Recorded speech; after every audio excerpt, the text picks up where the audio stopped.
no dia 8 de abril de 2026, Re:Zero Kara Hajimeru Isekai Seikatsu, o nosso anime Isekai favorito, deixou de seguir o ritmo de Olimpíadas e saiu num ano de Copa do Mundo. Não é mais em 4 em 4 anos. Depois de 2 anos da terceira temporada do anime, a quarta temporada lançou e agora está adaptando o arco 6 da novel, o qual a maioria dos fãs considera como o melhor arco de Re:Zero. Só que infelizmente nem tudo é alegria.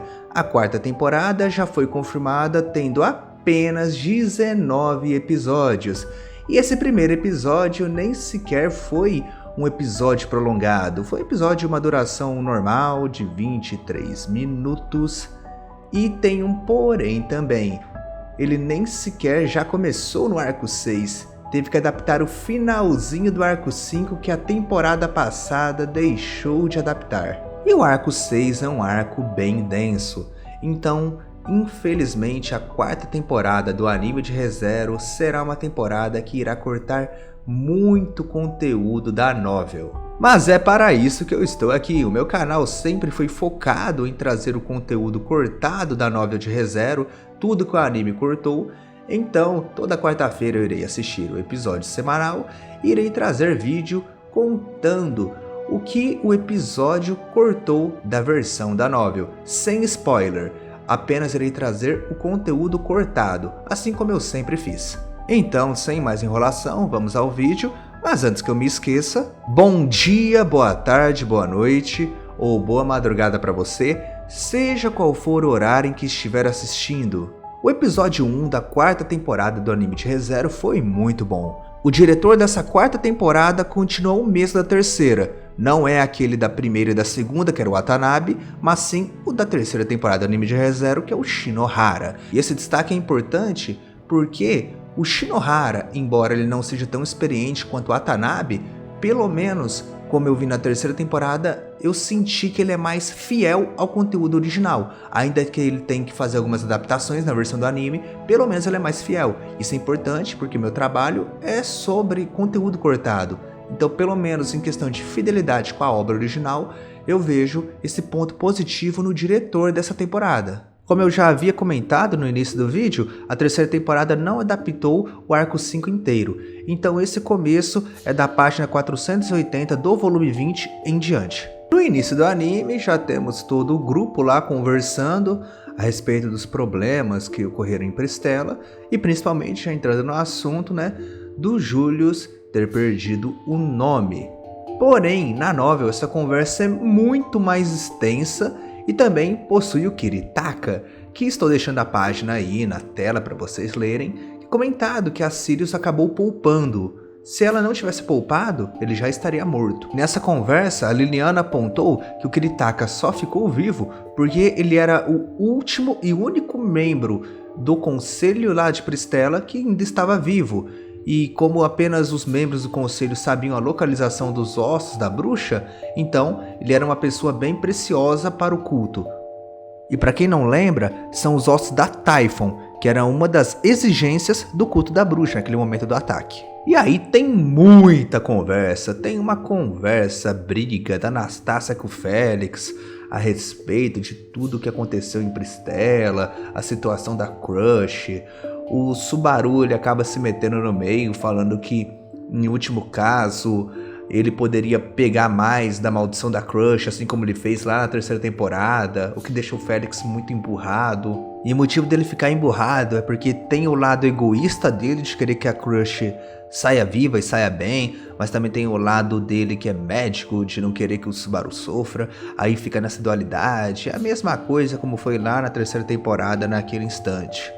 E aí tem uma pequena reflexão sobre isso, sobre o valor do sacrifício. O Subaru até acentua que seria só em último caso mesmo, porque ele sabia da vontade da Crush, da vontade do Félix. Mas isso só tem graça lendo, não vale a pena eu colocar e destacar aqui.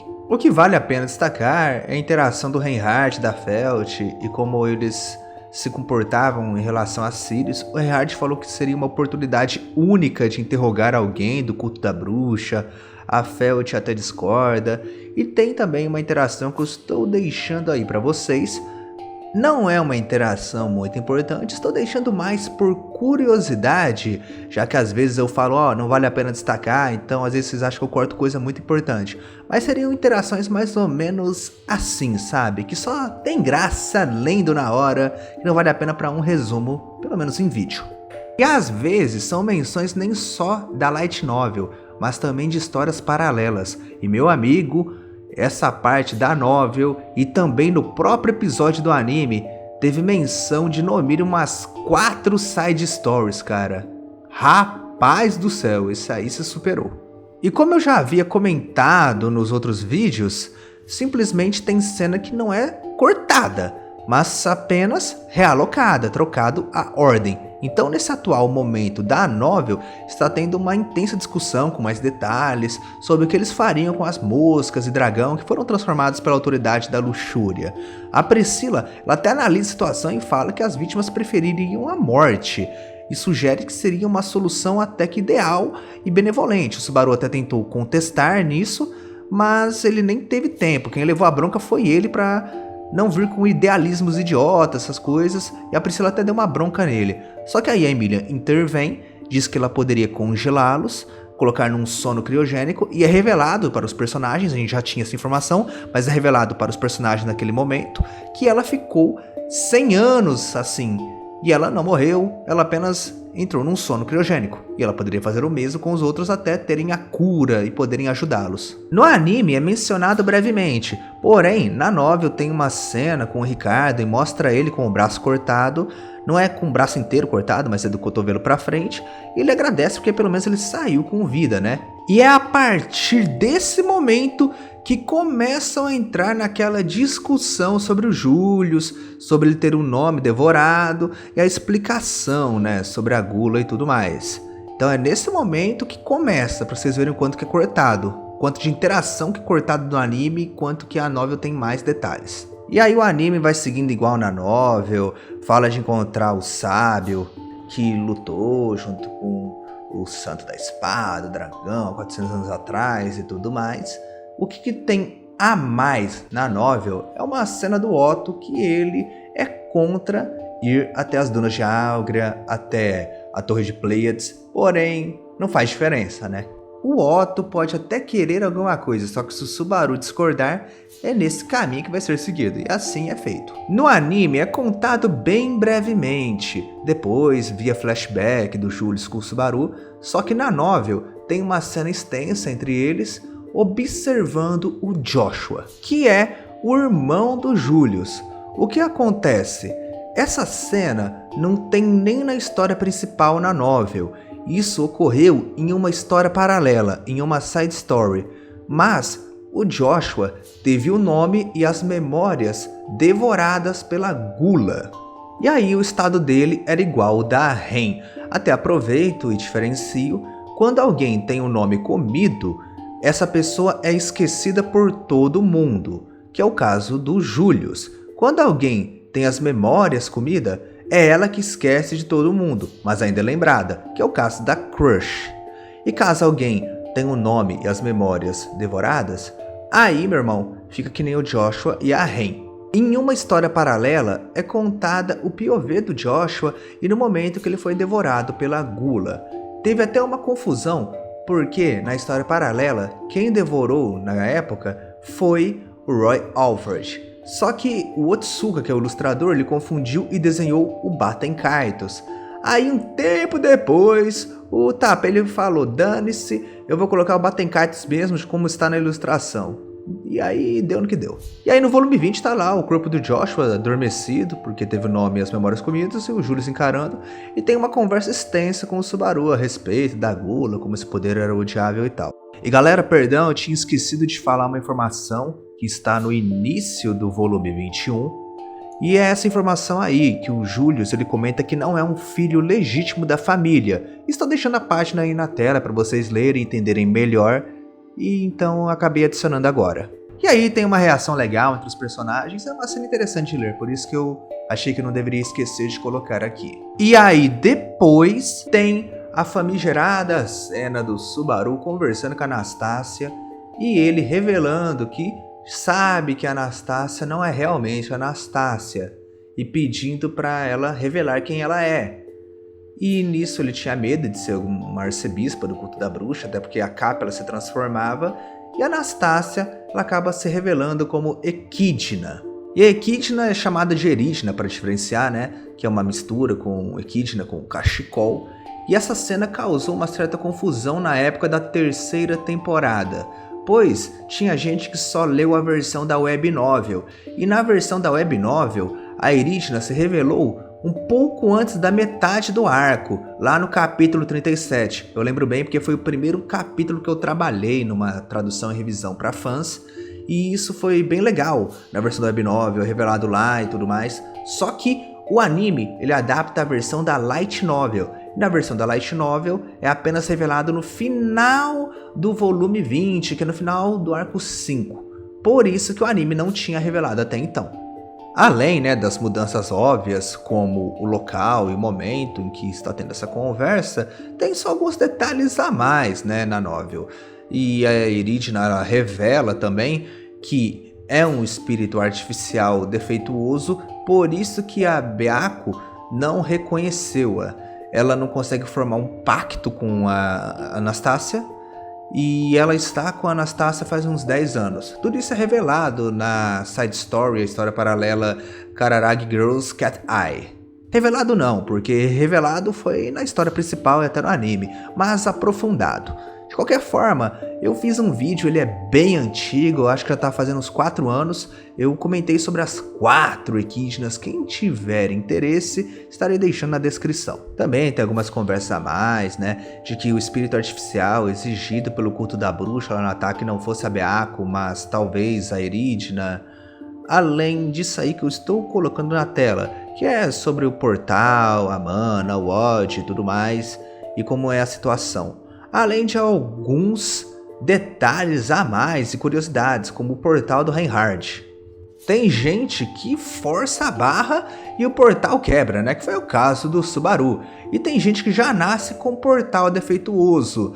E aí a consequência disso na prática varia de pessoa para pessoa. Estou deixando tudo na tela para vocês lerem, que é bem melhor do que eu ficar fazendo uma explicação longa e maçante, sendo que a novel já explica isso muito bem.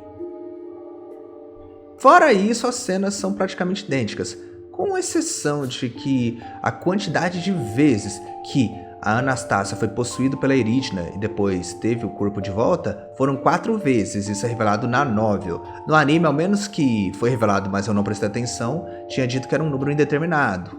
Pelo menos eu não vi sendo expresso o número de 4 vezes, só que na novel deixa bem claro que foram 4 vezes. Detalhezinho bobo, mas estamos aqui para isso, né? Eu também estou deixando aí na tela uma citação do Roshin. Eu acho importante porque se você está assistindo a 4ª temporada, principalmente nesse arco 6, é bom ter em mente quem é o Roshin das planícies, né? Que, para quem não sabe, ele foi um personagem muito importante há 400 anos atrás, estava no grupo, né, do pessoal, do balacobaco famoso, né? Que é o sábio, santo da espada, o dragão e tudo mais. Então é legal ter em mente isso do Roshin, algo que é bem escanteado no anime, mas que é bem importante para a história de Re:Zero. Depois dessa conversa do Subaru com a Anastácia, o Subaru conversa com o Reinhard. É revelado que ele ouviu a conversa do Subaru com a Anastácia e tudo mais, e tem algumas menções no anime mesmo, é mais resumido, mas fala que o Reinhard tentou ir até a torre de Pleiades há 2 anos atrás para tentar encontrar uma cura para a família real, só que ele não conseguia chegar na torre por mais que ele caminhasse, porque parece que tinha uma barreira e ele nunca chegava, mas tudo isso é revelado no anime. O que é importante é a interação que o Subaru e o Reinhard têm, que o Subaru ele percebe que o Reinhard estava triste, por mais que ele se fizesse de perfeito, não que ele se faz de perfeito, mas é como esperam dele, ele se faz desse herói e tudo mais. Ele percebe que o Reinhard tá mal, e também era pra estar mal a situação que teve com a avó dele, e aí o Subaru manda uma frase muito foda, muito da hora, que ele comenta que se ele tiver algo pra desabafar, e ele não conseguir falar nem com a Feld, que o Reinhard poderia desabafar com ele, pois eles são amigos. E essa cena eu acho legal, não é tão importante em quesito de história e tudo mais, mas é um social bacana entre os dois. E aí tem várias e várias interações, até que chega no final do volume 20, que é o Subaru, a Beako e a Emília olhando para a Pristela, que estava destruída, mas sendo reconstruída pelos moradores e tudo mais. E tem uma cena que é muito bacana, que tem até ilustração, que eles veem o Luzbel e a Tina. Para quem não lembra, são aqueles dois que foram sequestrados pela Sirius no início da terceira temporada. E deixa até a ilustração aí para vocês verem, é o final do volume 20, o final do arco de Pristela. Subaru, Beako, Emília observando toda a cidade, Luzbel e Tina lá no fundo, e finalmente acabou o arco 5. E a partir de agora é volume 21, é arco 6, então só bora. E a primeira informação a mais que eu tenho para revelar é a distância de Pristela para a nova mansão do Roswell. Lembrando que a antiga foi queimada, né, lá no evento do arco 4, segunda temporada do anime de ReZero. E a distância é de 10 dias. Isso é uma distância bem grande. Para vocês terem noção, quem acompanhou meus vídeos diferentes da Light Novel Anime vai lembrar que eu usei meus conhecimentos básicos de física e fiz os cálculos, né, da distância entre a antiga mansão do Roswell e a capital real. E lá deu 600 quilômetros, porque é explicado, né, que demoravam 6 horas para chegar. Então imagina a distância, né, que é até Pristela. Isso é normal, dá pra gente calcular a distância com o mundo, né?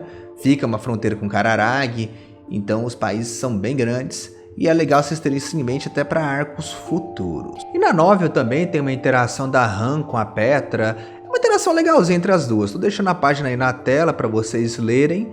E conversa bacana. Conversa bacaninha. É mais para ter uma noção da competência da Petra como empregada e da incompetência da Han como uma empregada. Algo mais casual, legal de se ler. Mas o que é verdadeiramente interessante é a conversa seguinte, que é uma conversa a sós entre a Beatriz e o Roswell. E nisso aí, caso vocês não tenham entendido, o Roswell sim, ele já foi uma mulher, isso foi explicado lá na segunda temporada, não com tantos detalhes, mas caso você tenha acompanhado meus resumos, minhas explicações do que foi cortado, é explicado que o Roswell, ele era de 400 anos atrás e ele vai possuindo o corpo dos descendentes dele. E nisso, a avó do Roswell atual era uma mulher. Inclusive, isso é explorado no ReZero volume X2. E a Beatriz na novel até dá uma zoada no Roswell, cara. Fala que ele se dedicou a vida toda para chamar a atenção da Equidna e ele nem chegou perto de conseguir. Cara, isso aí foi muito bom, isso aí foi muito engraçado. Mas é óbvio que além de interação engraçada, também temos informações importantes, como essa menção do Subaru derrotar um arcebispo, questão de candidato, lembra daquela informação do arco 4, um candidato a sábio e tudo mais? Tem toda essa conversa entre eles aí, que eu estou deixando na tela, bom para teorias, bom para informações passadas, e isso aí é algo importante. E o Roswell comenta, né, que a Beako é como uma irmã para ele, o que deixa a coitada arrepiada. E arrepiada no sentido de, meu Deus, cruz credo. E ele fala, não, mas isso é amor. E termina com essa interação entre eles e passa para a cena seguinte, que é com a Frederica. O Subaru omite algumas informações para Frederica, mas fala que o Garf, apesar de machucado, ele estava bem lá em Pristela. E assim, a Frederica guia o pessoal, né, que é o Subaru, a Emília, a Anastácia, para um certo local. E a narração na novel é incrível, pois enquanto no anime é apenas um local aparentemente normal, na novel a transição é bem detalhada, romantizada para algo como o horror, né? Falando que não, eles vão descendo a escada e lá no subsolo tinha um clima horrível, um ar frio de tensão. Tem um certo cadeado, estava preso, inclusive tinha resfriados por um ar gélido do subsolo. E assim foi destrancado o porta de ferro. E no final do corredor, pá! E aí vem um anticlímax, que mostra que era na verdade a Meili brincando. E já no anime, né, por falta de tempo, não conseguiram dar esse clima de tensão da light novel. Mas na novel é bem detalhado e mostra essa parte do terror. Além de que, óbvio, né, no anime só era o Subaru que conversou com a Meili, enquanto na versão da light novel tem a Emilia e a Anastasia junto. E óbvio, né, na novel é bem maior essa interação. Inclusive a Meili, ela fica bem emburrada, envergonhada, fica fazendo uma certa birrinha, né, pelo fato deles terem visto ela brincando, até que o Subaru dá um bichinho novo para ela, um panda cansado. E aí a Meili fica toda feliz com isso, deixa de ficar emburrada com a situação, e é revelado que o Subaru tem muitas habilidades, e uma delas é de costura, e as roupas e os bichinhos de pelúcia que a Meili brincava na sua vida de prisioneira eram tudo manufaturados pelo Subaru. Mas apesar disso, o anime fez uma boa adaptação da conversa e passou a essências e informações importantes. Das cenas seguintes que vocês viram no anime são mais trocas de ordens dos eventos e tudo mais, mas o que eu destaco aqui, mas não destaco tanto porque eu tenho que ter cuidado, é a cena do Garfield. E por quê? Porque nesse momento da novel estamos comentando a respeito do início do volume 21. Porém, a cena do Garfield só ocorre no final do volume 21. É lá para a página 410 até a página 464. Só que aí que é o problema, né?